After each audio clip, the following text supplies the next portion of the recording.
Olá, bom dia, paz do Senhor Jesus a todos vocês, que o Senhor possa abençoar cada um, para que nessa manhã a gente possa juntos continuar estudando a palavra de Deus e para que a gente consiga de fato entender aquilo que o Senhor quer para as nossas vidas aqui no livro de Gênesis.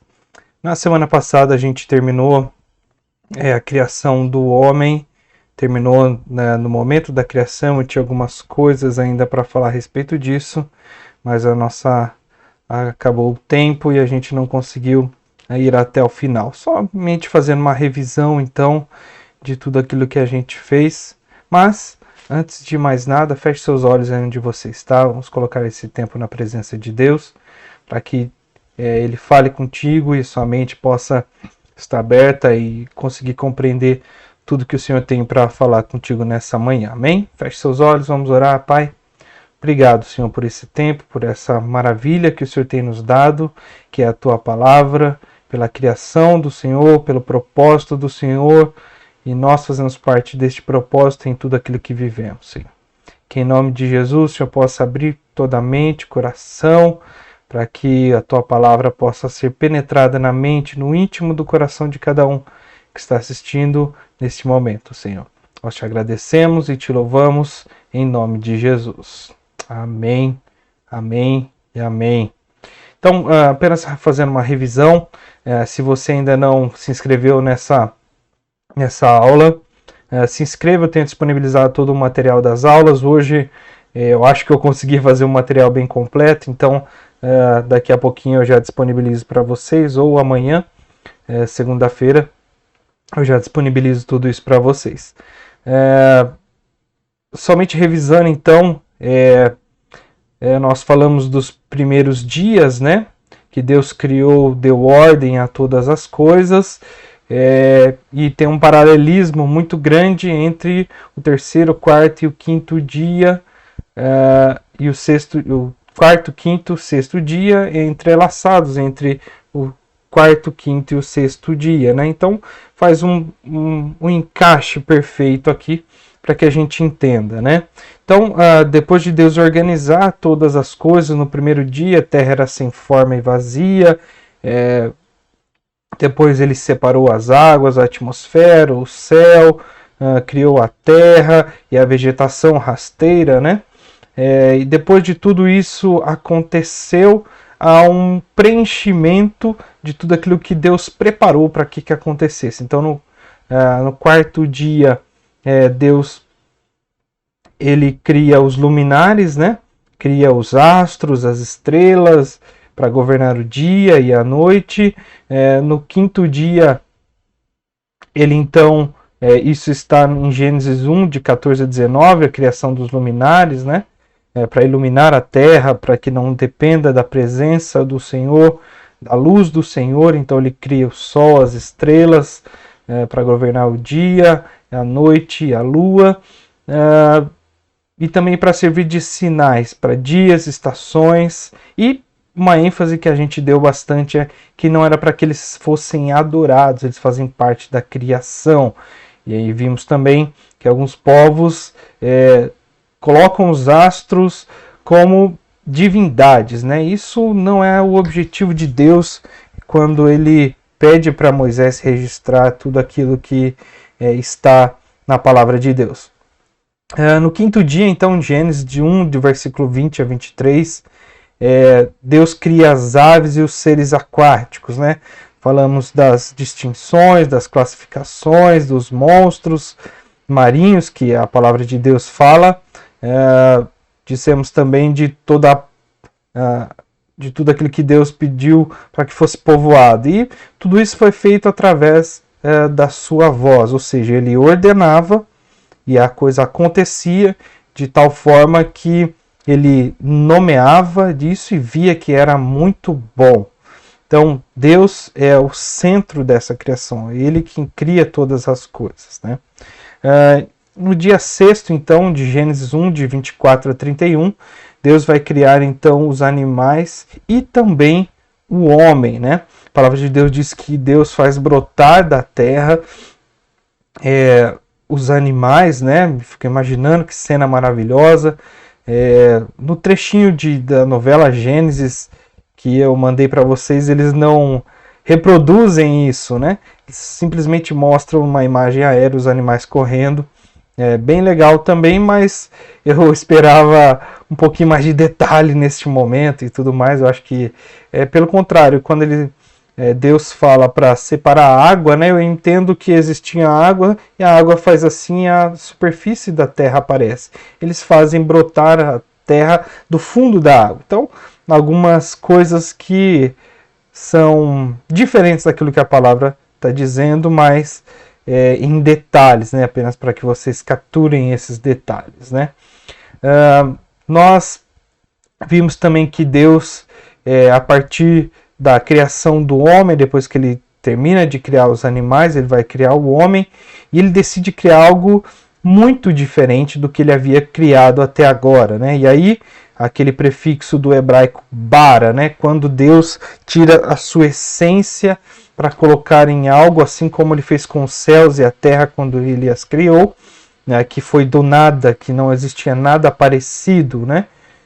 E aí então Deus vai criar o homem. E ali nós encontramos a primeira forma da pluralidade de Deus, de uma forma inédita, né? Quando diz, façamos então o homem, e aí eu expliquei um pouquinho para vocês essa pluralidade, que tem 3 dimensões dessa pluralidade. Se você ficou com alguma dúvida, alguma coisa, na aula passada tem isso mais completo, eu só estou revisando, ok? Então na aula número 4, você pode acessar aqui pelo YouTube mesmo, vai ter um pouquinho mais de detalhes a respeito de tudo isso. Quer dizer, a nobreza, a majestade, a intensidade do momento que Deus estava criando ali. Então, façamos significa a pluralidade, a intensidade no momento ali, né? A segunda hipótese é que Deus estava consultando o seu conselho angelical ou qualquer outras criaturas, né, do reino celestial, e aí ele disse, então vamos fazer, né? Então, dizendo para alguém, com um interlocutor ali. E essa hipótese não é muito mensurável, enfim, porque anjos, eles não têm corpos, né? Então, como é que o homem pode se parecer com os anjos? Então, com certeza não foi isso que aconteceu. E aí, a terceira e a hipótese que, teologicamente, a gente pode olhar um pouquinho com carinho a respeito disso, que é a ideia de várias expressões de Deus, assim como Gênesis 1:2, quando diz que o Espírito de Deus se movia sobre a face do abismo, né? Já prefigura, então, um agir diferente do Deus Criador. Então, Deus Pai e o Deus, o Espírito Santo, estavam pairando sobre a face das águas, e depois o Filho de Deus, né, Jesus, vai ser prefigurado um pouco mais à frente em Gênesis 3. Quando chegar lá a gente vai falar um pouquinho a respeito disso. E essa teoria é bastante aceita nos dias de hoje, dizendo que essa introdução, esse semear deste conceito de trindade logo aqui em Gênesis capítulo 1, na criação do homem. E aí então Deus cria o homem, e essa criação do homem é magnífica, ele sopra fôlego de vida, né? Orna com as suas mãos, e aqui eu disse um pouquinho dessa figura de Deus ornar com suas mãos, é o antropomorfismo, né? Ou seja, atribuir a Deus, que é espírito e puro, características que nós, seres humanos, temos, como mãos, cabelos, olhos, os olhos de Deus, as mãos de Deus ornaram, assim como um oleiro, né?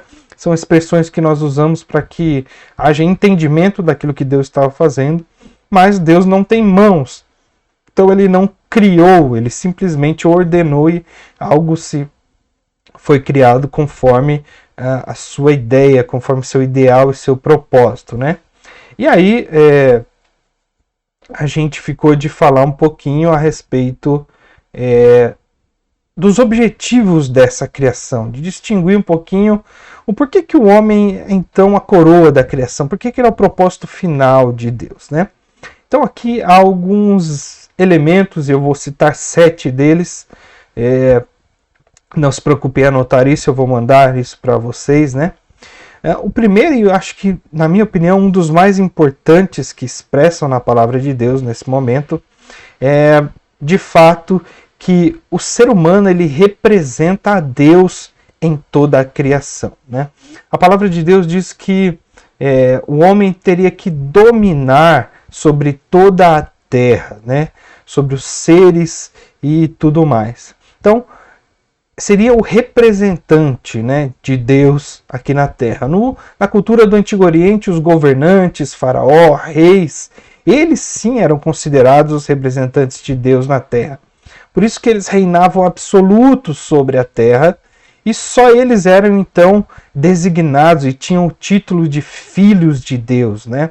Moisés ele vai com essa descrição de que o homem deve reinar e dominar sobre a Terra, com essa expressão do texto de Gênesis, né?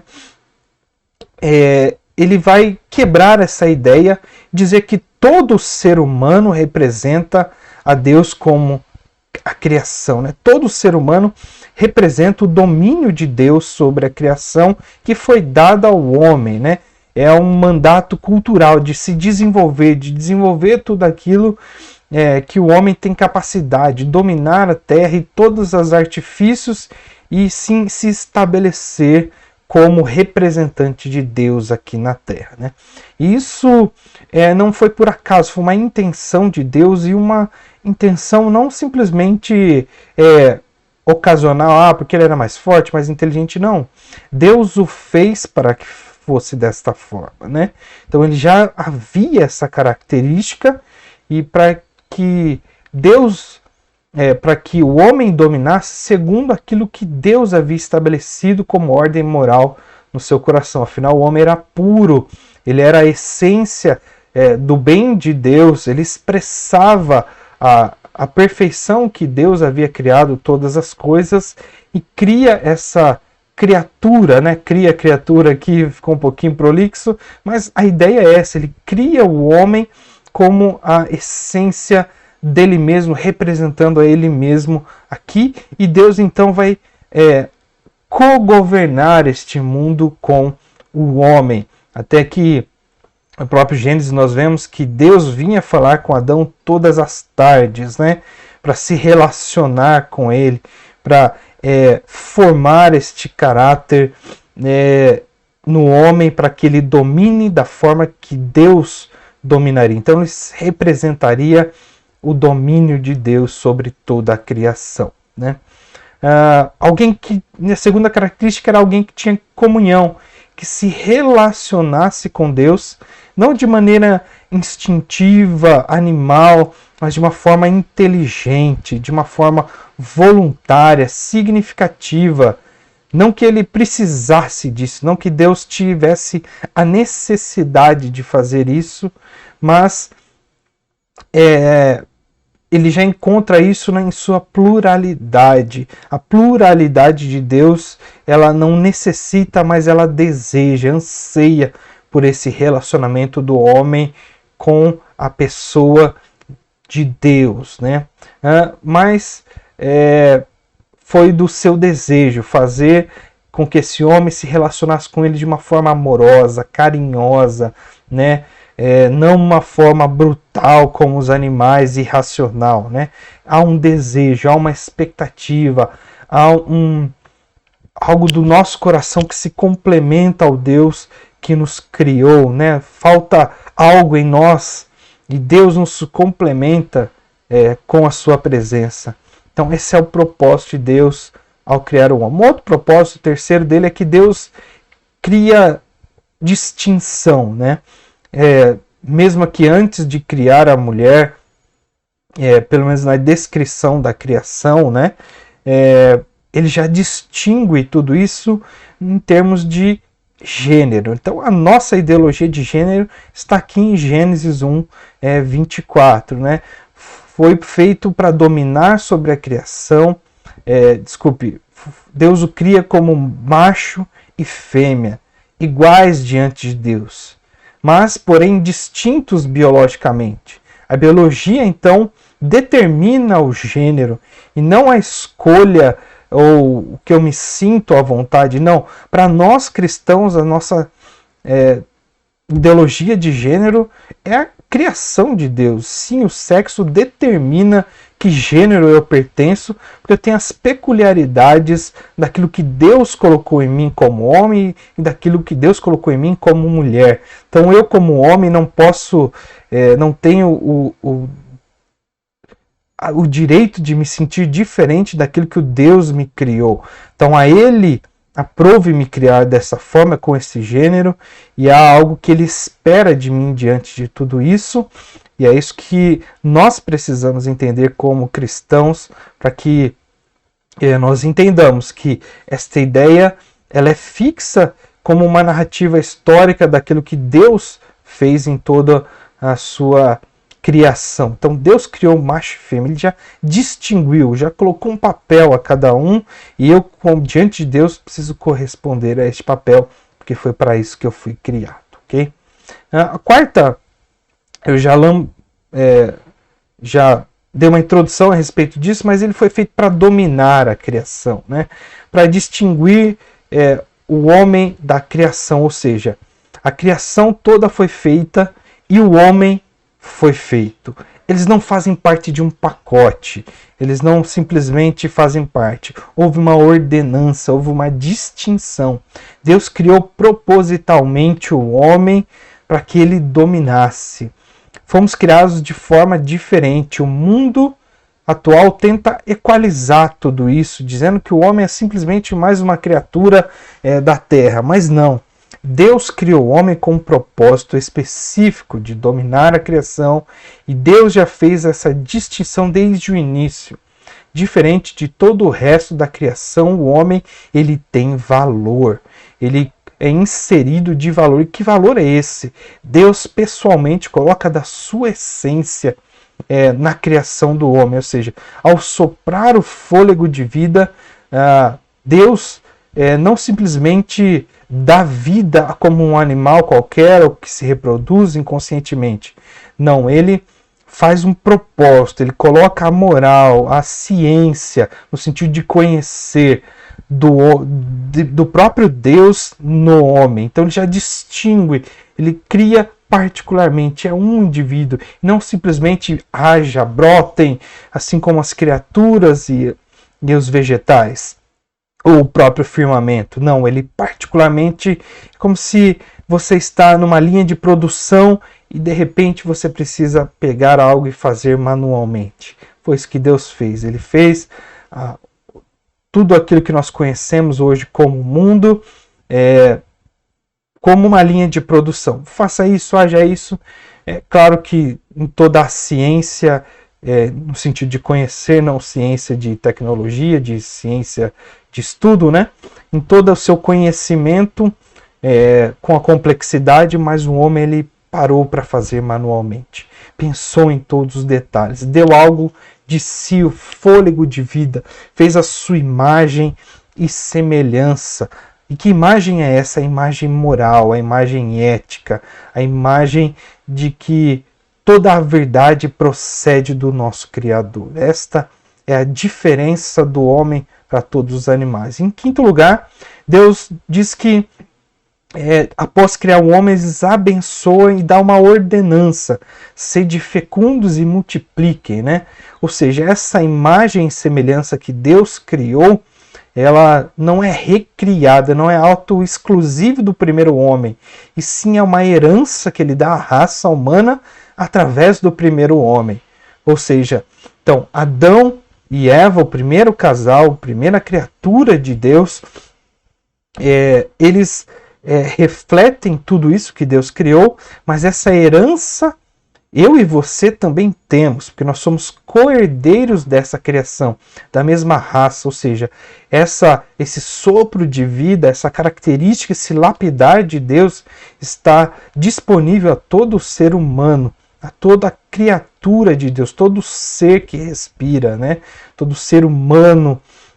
Então, tudo isso faz parte como herança daquilo que Deus criou lá no primeiro dia da criação, no primeiro dia, no sexto dia da criação, desde os primeiros dias da criação. Essa imagem e semelhança de Deus, ela é dada como herança a cada um de nós. Nós passamos aos nossos filhos, Adão passou aos seus filhos, até que chegássemos a nós, até os apóstolos e até todas as pessoas. Ou seja, todo ser humano reflete a imagem e a semelhança de Deus, e ele tem valor por conta disso, né? Diferente dos animais que nós podemos deliberadamente utilizarmos para nos alimentarmos, o homem tem valor, que ele tem uma característica única que foi dada por Deus. Okay? Então, o Senhor abençoa, fala para que nós sejamos fecundos, enchemos a terra e multipliquemos essa semelhança que é transferida automaticamente sobre os nossos descendentes, essa imagem e semelhança de Deus. A palavra de Deus diz que dominem sobre a terra. Este é o resultado do seu conhecimento para aprimorar a raça, desenvolver a cultura, a tecnologia, o governo, tudo isso sob a orientação de Deus. Eu já pincelei um pouquinho a respeito disso também. Planta e frutifica para se alimentar, e o homem viu que tudo isso era muito bom. E, em sétimo lugar, chegou ao propósito. Deus chegou ao propósito de todas as coisas. Então ele criou todas as coisas e fechou a sua criação. Algumas lições dessa criação e da criação do homem que nós podemos tirar aqui e aplicar na nossa vida é que tudo que existe na face da terra, tudo aquilo que nós vemos como criação de Deus, foi criado por Deus, né? Portanto, que nós não adoremos o sol, a lua, as estrelas, são criaturas de Deus, né? E eu dei uma pincelada nisso também na aula passada. Assim como no Egito eles faziam, né? O boi ápis, o crocodilo do Nilo, o próprio rio Nilo, o sol era adorado como Deus, né? E nós não devemos temer a nada, porque todas as criaturas, tudo aquilo que aconteceu, todas as coisas expressam o poder e o desejo de Deus em expressar o seu poder e preparar tudo isso para nós. A segunda lição é que o homem foi criado por Deus e ele faz parte da criação, ou seja, o homem não deve ser adorado, como adoravam a Faraó, os reis cananeus, da terra onde eles haviam de entrar, né?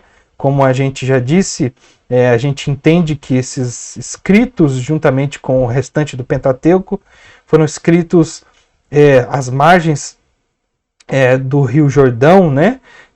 Na planície de Moabe, próximo à cidade de Jericó, para que eles já cruzassem e dominassem, então, e a terra que Deus havia prometido a cada um.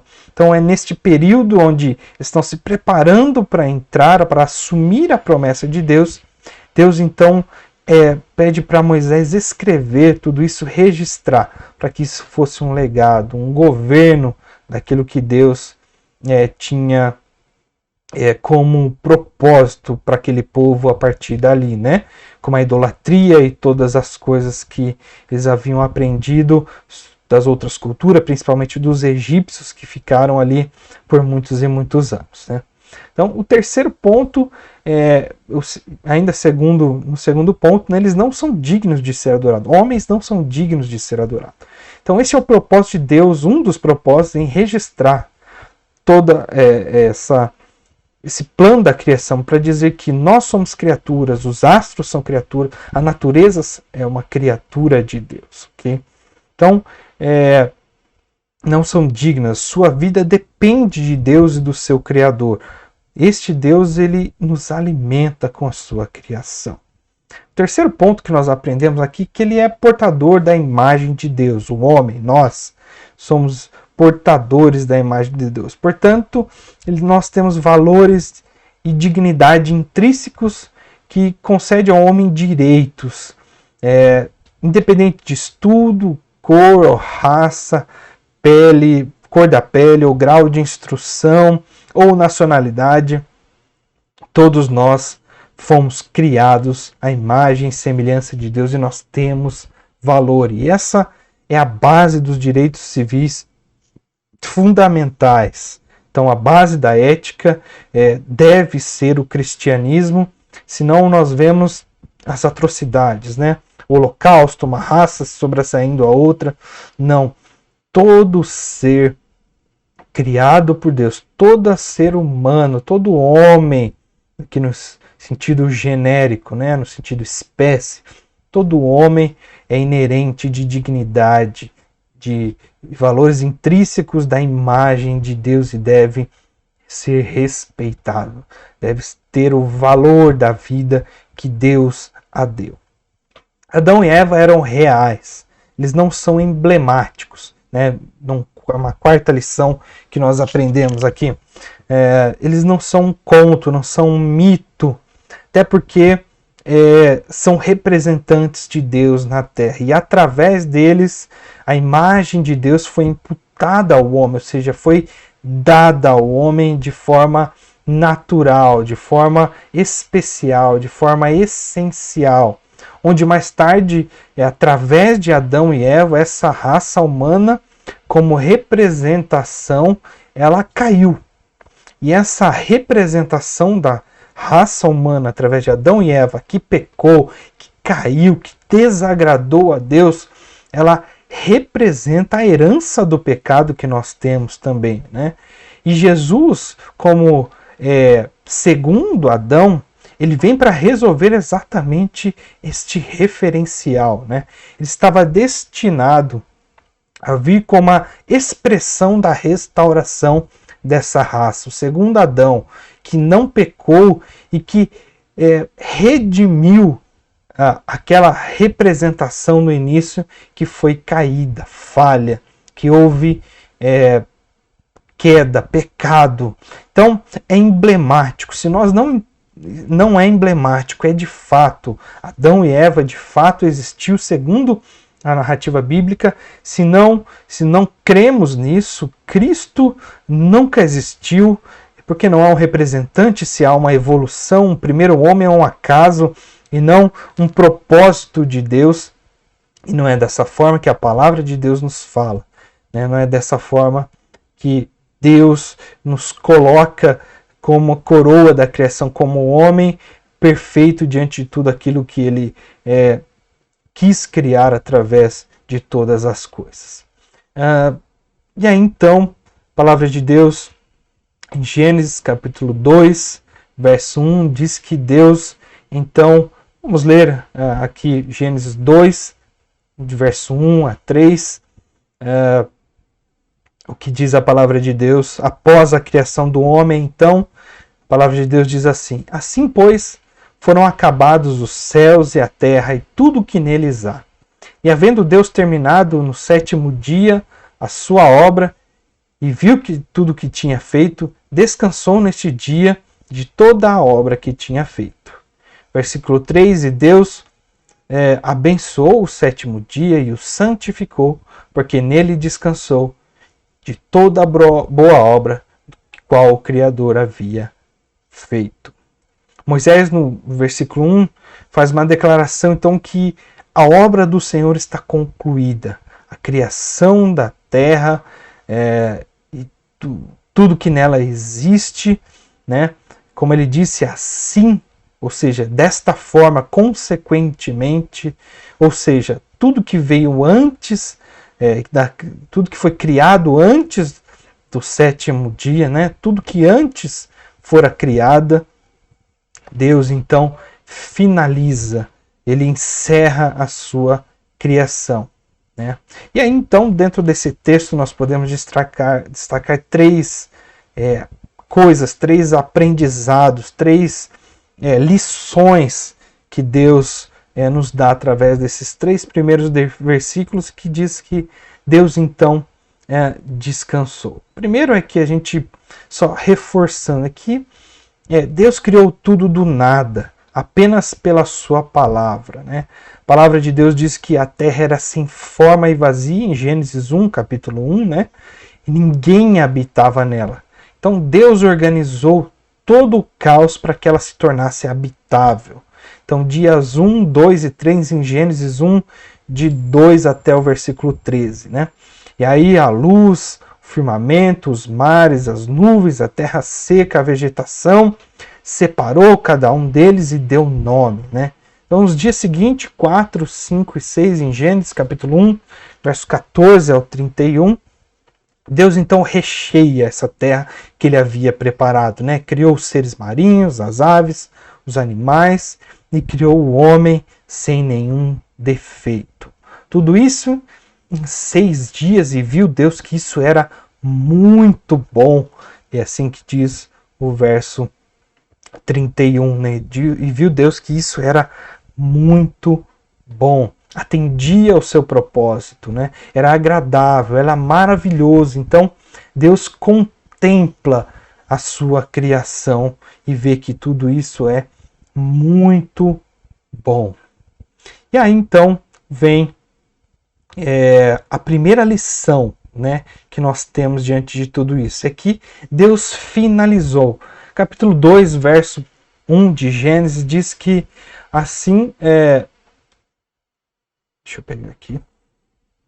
Assim, pois, foram acabados os céus e a terra e tudo que neles há. Então, assim como foi acabado nos céus e da terra, faz uma referência direta a Gênesis 1:1, né, que no princípio criou Deus os céus e a terra. E aí no verso 2, no capítulo 2, verso 1, diz que assim foram acabados os céus e a terra. Ele teve início em Gênesis 1:1, e em Gênesis 2, capítulo 1, a palavra de Deus em Moisés registra que então é finalizada, ou seja, um ciclo que se fecha. Deus, ele concluiu a criação, né? E ainda enfatiza que tudo que nele há também foi criado por Deus. Então, tudo que nele há, diz no versículo 2, capítulo 2, verso 1 de Gênesis, né? Assim foi finalizado a terra e tudo que nele há. E esse tudo que neles há, dessa forma que é traduzido, o hebraico ele tem uma palavra que significa os seus exércitos. O que significa isso? A palavra hebraica que eu vou tentar pronunciar é Vechal Tsevan, ou seja, Vechal Tsevan significa os seus exércitos, significa que a vida que Deus tinha criado, organizado, preparado para agir, ela estava em formação. Assim como um soldado que vai para a batalha está a comando de Deus e o seu regente está preparado para governar tudo isso. E esse regente é o homem, que foi a coroa da criação de Deus. E por isso, então, que nós conhecemos, e no Velho Testamento muitas vezes nós vemos essa ocorrência de que Deus é o Senhor dos exércitos. A palavra é a mesma. Se diz que ele é o dono da criação, ou seja, ele é o Senhor de toda a criação, de todas as coisas, de tudo que nós vemos, de tudo que há entre os céus e a terra. Deus é o Senhor de tudo isso. E que o senhorio do Senhor está representado aqui no homem, né? Ou seja, toda a criatura da criação está sob o senhorio de Deus, né? Então tudo que Moisés declara vai em confronto com aquilo que o povo tinha aprendido no Egito durante a escravidão de 400 anos que o povo ficou ali no Egito, né? Confronta a ideia de relatos fantasiosos com as criações babilônicas, com as criações cananeias, egípcias, dos sumérios, e que eram muito difundidas na época, e que o povo que estava ali para entrar nessa terra prometida estava muito infectado, estava com a mentalidade muito formatada nesta idolatria e nestes conceitos que não era o conceito de Deus. Então Deus, elegendo um povo para si, ele acaba dando a ordem a Moisés para que escrevesse tudo isso, para que Deus se distinguisse de toda essa logística, de toda essa mentalidade, essa cosmovisão que o povo tinha de todos os povos anteriores, ok? Então, tudo foi criado por Deus. Deus e a sua supremacia, ele é muito maior do que os outros deuses cananeus, babilônicos, egípcios, sumérios, de que todas as outras hipóteses da criação, Deus ele é superior a tudo isso. Este é o propósito de Deus ao criar e registrar toda essa história da criação.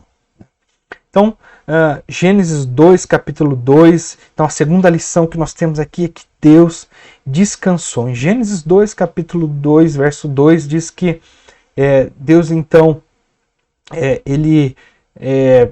havendo Deus terminado, ou seja, encerrado o 7º dia da sua obra, viu tudo que tinha feito e descansou nesse dia de toda a obra que havia feito. Ou seja, em Gênesis 2, verso 2, há um novo antropomorfismo aqui, né? De uma semelhança de que o homem que trabalha se fadiga, sua e precisa descansar, né?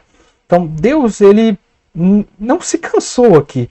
Inclusive, não houve nenhuma dificuldade para que Deus criasse todas as coisas. A palavra de Deus diz que ele fala e há.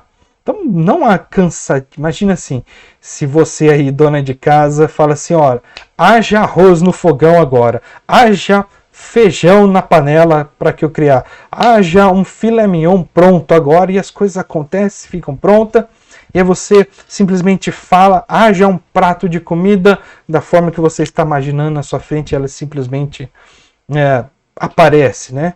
Qual é o seu conceito disso? Não há cansaço, simplesmente eu ordeno e a coisa acontece. Seria maravilhoso se isso acontecesse, ainda bem que esse é um atributo direto de Deus, de criar e falar e as coisas existirem. Nós temos que fazer o prato acontecer, fazer o arroz, o feijão e tudo mais, né?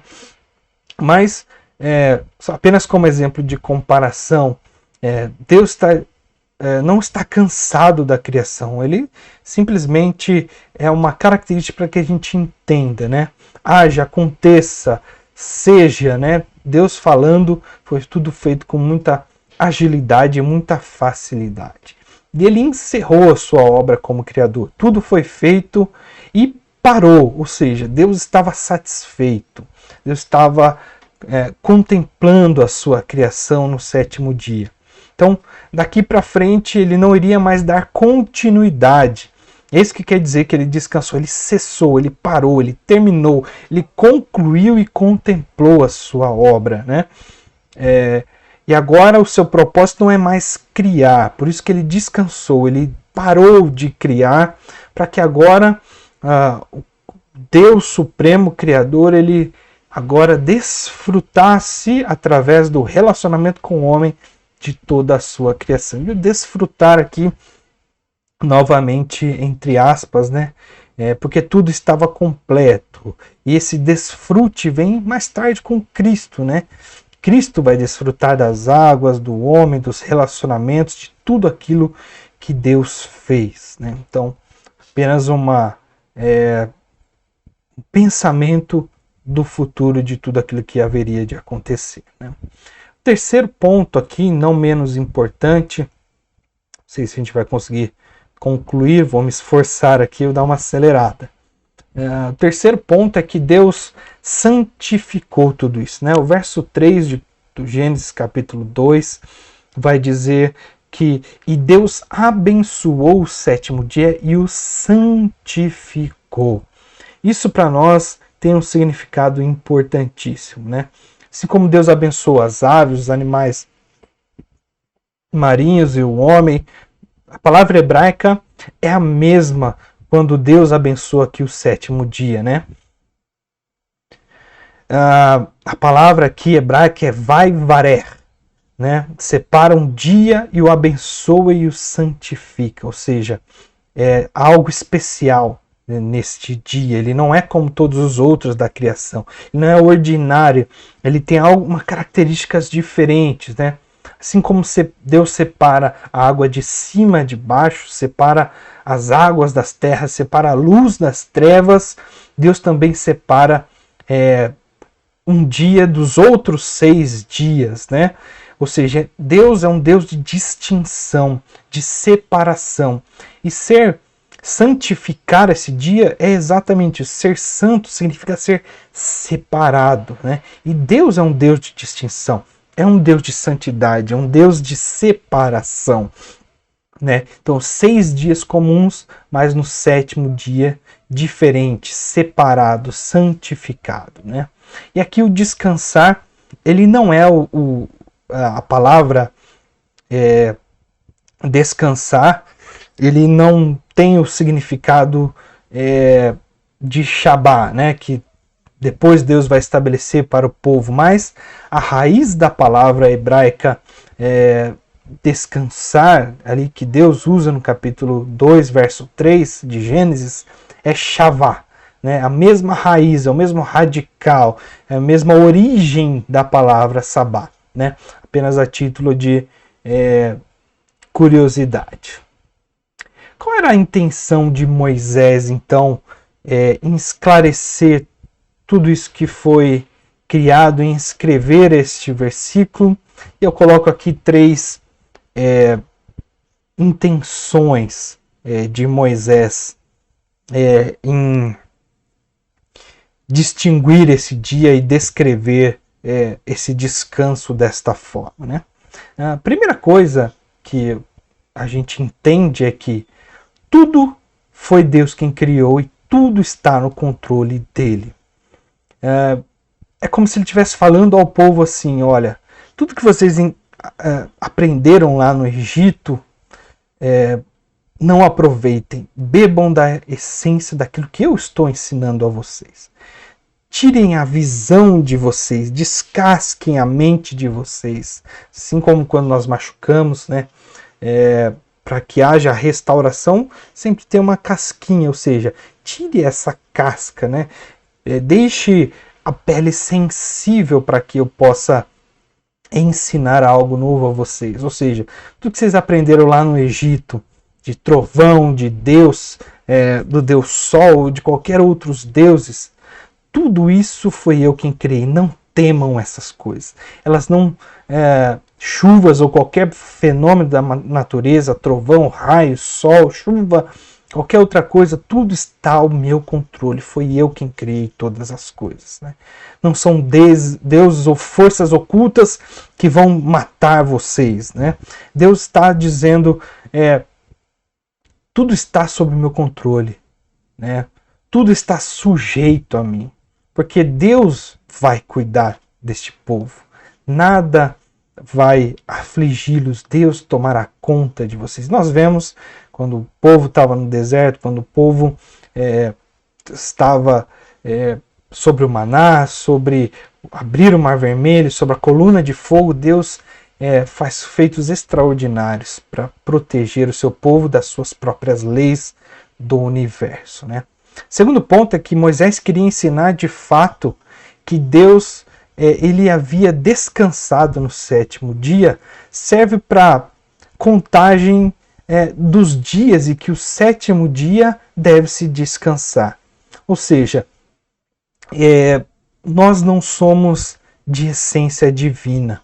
Assim como Deus o fez 6 dias trabalhando, no 7º dia nós devemos descansar, né?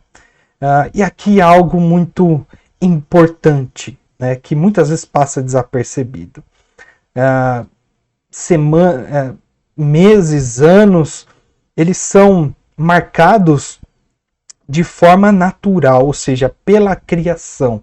Então, o que é um mês, né? É uma rotação do Sol, né? Um dia, as estações, o ano, né? No sistema solar e tudo mais. Os astros determinam o que é um mês, um ano, mas uma semana é Deus quem determina.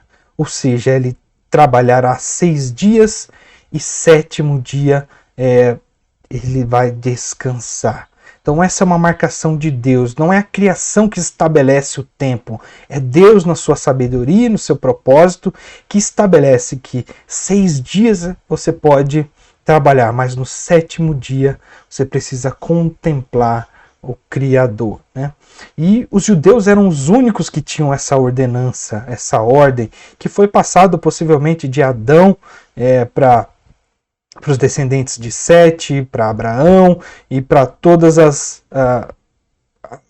genealogias até chegar em Moisés e registrar tudo isso até que então eles fossem de fato entendessem o propósito de Deus no sétimo dia, né?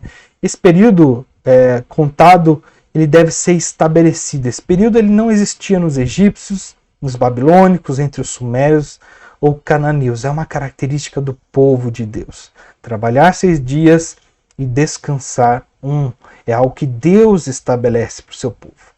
Os calendários na antiguidade, os feriados e as festas, os descansos, as celebrações eram tudo de acordo com os calendários da realeza, né, dos reis, ou seja, era aniversário do rei, então fazia-se festa, celebrava e tudo mais. Era o dia da fundação da cidade que o rei havia feito, então sim, havia festival, celebração, festa e tudo mais, né? Israel ele não tinha datas registradas em monarcas ou autoridades, e sim todas as datas que Deus havia estabelecido, né? Principalmente o sétimo dia. Deus então dá a origem e propósito a esse sétimo dia, de não simplesmente da criação do calendário ou de uma data de um governante ou qualquer outra coisa, né? Deus dá esse propósito a este dia, né? Então, ele não é determinado pela criação, ou seja, pelos astros, pelos movimentos, pelas estações. Ele é determinado por Deus. E ele nos ensina isso através deste versículo, né? O terceiro ponto é que o fato de Deus descansar determinava que o povo deveria descansar após trabalhar. Então, que o homem ele não é uma máquina, ele é vulnerável, ele também, os animais que o servem, que fazem o trabalho juntamente, precisam desse descanso, desse alento, né? Precisam de cuidado para recobrar as forças e recuperar de 6 dias de trabalho para enfrentar mais 6 dias de trabalho, né? Demonstra a vulnerabilidade do homem, demonstra que nós não somos autônomos, que a gente não consegue trabalhar o quanto nós quisermos, nós precisamos de descanso, né?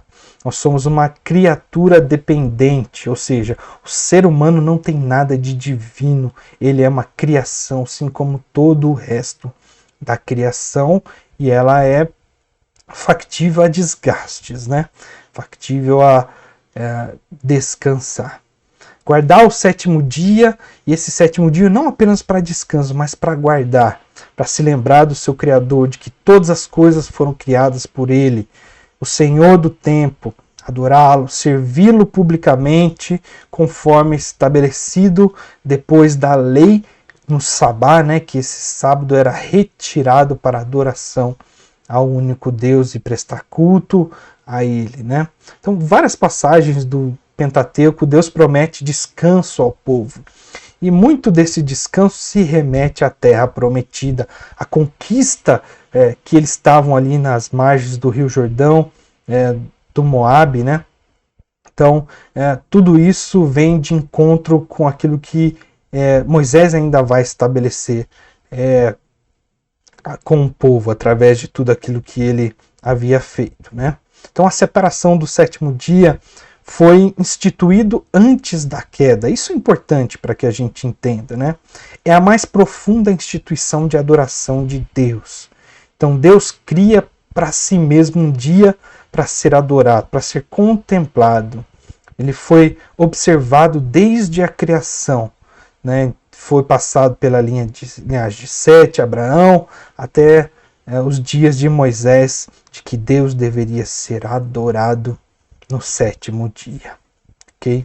Então, que nós possamos descansar no Senhor, que a gente possa encontrar esse conforto que muitas vezes o cansaço da semana E o dormir apenas, o repousar não tira, mas que esse cansaço seja colocado na presença de Deus. Desde a criação, o propósito é nós levarmos a nossa aflição até Ele. Por isso que Ele separou um dia para que Ele fosse adorado, contemplado, e que nós possamos cultuar a Ele em todas as coisas. Amém, gente? Deus abençoe vocês. Sei que a aula foi um pouquinho... vomitei muitas informações para vocês, mas que vocês, em nome de Jesus, possam revisar, aprender. Se tiver alguma dúvida, pause, olhe o material depois que eu mandar para vocês, para que o nome do Senhor continue sendo exaltado na vida de vocês, ok? Forte abraço para vocês. Prazer, um privilégio sempre estar aqui. E que o Senhor abençoe você. Uma excelente semana em nome de Jesus. Tchau, até mais.